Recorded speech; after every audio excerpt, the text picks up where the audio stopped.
It was a rainy Tuesday morning in downtown Chicago. The kind of day where everything feels a little heavier, the clouds, the air, even the heart. James Whittaker, a middle-aged mechanic with rough hands and a gentle soul, stood in line at a small corner coffee shop, his flannel shirt damp from the drizzle. James wasn't in a rush. He rarely was. After his wife passed 5 years ago, life had slowed down. Mornings were for reflection, and his one indulgence, a large black coffee with 2 sugars and a blueberry muffin. Something about it made the loneliness quieter. Ahead of him, a woman stepped to the counter. She was dressed in a simple gray blazer, nothing flashy, but her presence commanded the room. Tall, graceful, poised, like someone who'd seen the world and still chose to stand in line like everyone else. "1 vanilla oat milk latte, please," she said with a warm smile. The barista rang it up. She reached into her purse, swiped her card, and the terminal beeped, flashing red. "Sorry, ma'am," the barista said. "It's declined." The woman blinked, trying again. Still declined. Her smile faltered slightly, but she kept her composure.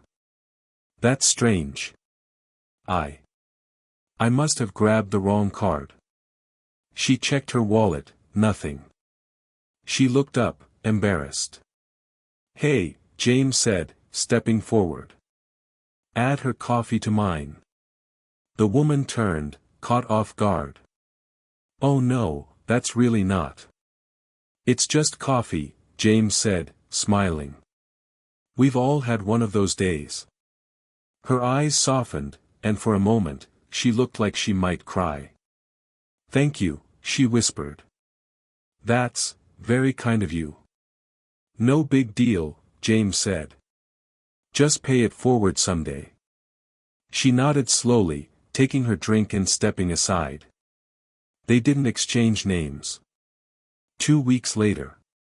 James was under a Chevy truck, grease on his hands, when his boss, Dave, came running into the garage bay. "James. You're gonna want to see this. Now." James wiped his hands and followed him to the office, where the tiny TV mounted in the corner was showing the morning news. "Breaking story," the anchor was saying, as CEO and tech philanthropist Ava Sinclair goes viral this week.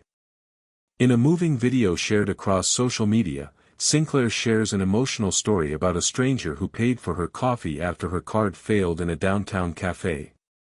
What the man didn't know was that Sinclair had just come from a private hospital, visiting a foster child she supports who was undergoing critical surgery. James blinked. "Wait, what?" The screen cut to a video clip. It was her. The woman from the cafe. "I just left the hospital. I hadn't slept in 2 days," Ava said, her voice breaking. "I'd rushed out so fast I forgot my phone, my wallet, everything. And then, this man. A total stranger.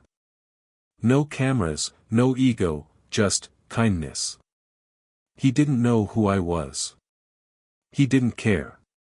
He just saw someone who needed a little grace." The host returned, saying, "Ms. Sinclair has launched the Whittaker Initiative, a $10 million fund supporting small acts of kindness by everyday people. She says it's dedicated to the man who reminded her that humanity still exists in the quietest corners." James stood frozen. That Saturday, a sleek black car pulled up to the garage. Out stepped Ava Sinclair, this time in jeans and a soft sweater, no cameras, no press. "Mr. Whittaker." James looked up, stunned. "Ms. Sinclair. You never gave me your name," she smiled. "But I found you." He chuckled, rubbing the back of his neck. "Didn't think I'd make the news just buying a coffee." "It wasn't just coffee," she said, stepping closer. "It was dignity. It was a lifeline on a day when I felt like I was drowning." She reached into her bag and handed him an envelope. "This is for you. No strings. Just a thank you, from me and from every foster child will help through your spark. He opened it, a handwritten note, and a check. $100,000. James swallowed hard. I didn't do it for this. I know, she said. That's why you deserve it. 1 year later. The corner coffee shop had a new name now, the Whitaker Cafe. It served free coffee every Sunday, sponsored by Ava's Foundation. James ran a mentorship program for at-risk teens out of the back room. And on the wall hung a plaque. It only takes one small act of kindness to change the course of someone's life. Sometimes the smallest gesture, a cup of coffee, a kind word, can ripple through the world in ways we can't imagine. Kindness doesn't need a spotlight, it just needs a willing heart. If this story moved you, share it. You never know whose life you might touch.